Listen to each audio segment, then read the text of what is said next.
Hi అండి, అందరికీ నమస్తే. యూట్యూబ్ ద్వారా లక్షలు, కోట్లు కూడా సంపాదించొచ్చు అనేది నిజం చేసింది ఎవర్రా అంటే, నా అన్వేష్ అనేటటువంటి వ్యక్తి.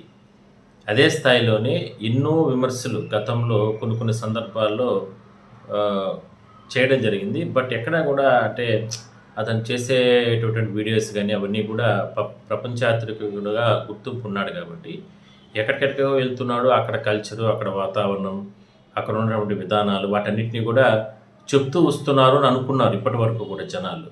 అందువల్లనే కొన్ని లక్షల మంది మిలియన్స్‌లో అతనికి ఫాలోవర్స్ ఉన్నారు. అతను పెట్టేటటువంటి పోస్టులు చేసేటటువంటి ప్రతి వీడియోను కూడా చూశారు. కొంతమంది ఆనందం వ్యక్తం చేశారు. కొంతమంది ఆ సందర్భంలో ఎందుకు ఇట్లాంటి వీడియోస్ కూడా పెడుతున్నారని కాస్త అసహనం చెందినా కూడా దాని తర్వాత స్కిప్ అయిపోతారు. రకరకాలుగా జరుగుతూ ఉన్నాయి.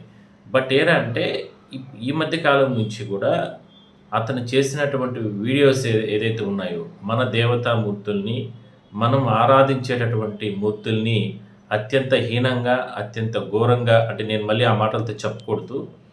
ఎందుకంటే మనం ఇప్పటివరకు కూడా మనం వాళ్ళు దైవ స్వరూపులుగా మనం కొలుస్తూ ఉంటాం.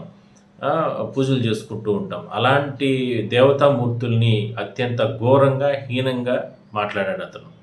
అందువల్ల కొన్ని మిలియన్స్ ఉన్నటువంటి సబ్‌స్క్రైబర్లంతా గూడా అందరూ గూడా వెనక్కొచ్చేస్తున్నారు. ఇది అంటే యూట్యూబ్‌లో లక్షలు గాదు, కోట్లు కూడా సంపాదించొచ్చు అని ఒక ప్రపంచ వాడు ఆహ్, తిరుగుతూ గూడా ఒక యాత్రికుడిగా వాడు చేస్తున్నటువంటి వీడియోస్‌కన్నిటికి కూడా ఏ విధంగా ఎంత సపోర్ట్ జేస్తారో, అంత కడుపు మండి, అంత కడుపు గాలి, అంత ఆక్రోశంతో, అంత ఆవేశంతో తెలిసిన వాళ్ళందరూ గూడా, చూసిన వాళ్ళందరూ గూడా, సమాచారం తెలుసుకున్న వాళ్ళందరూ గూడా ఆ వీడియోస్ అన్నిటిని గూడా అంటే చూడకుండా అతను యూట్యూబ్ ఛానెల్స్ గావచ్చు, ఇన్‌స్టాగ్రామ్స్ గావచ్చు, లేదంటే వివిధ ప్లాట్‌ఫామ్స్ మీద సోషల్ మీడియాలో ఏ విధంగా ఉన్నాడో వాటన్నిటిని కూడా లెఫ్ట్ అయిపోతూ కూడా వెనక్కొచ్చేస్తున్నారు.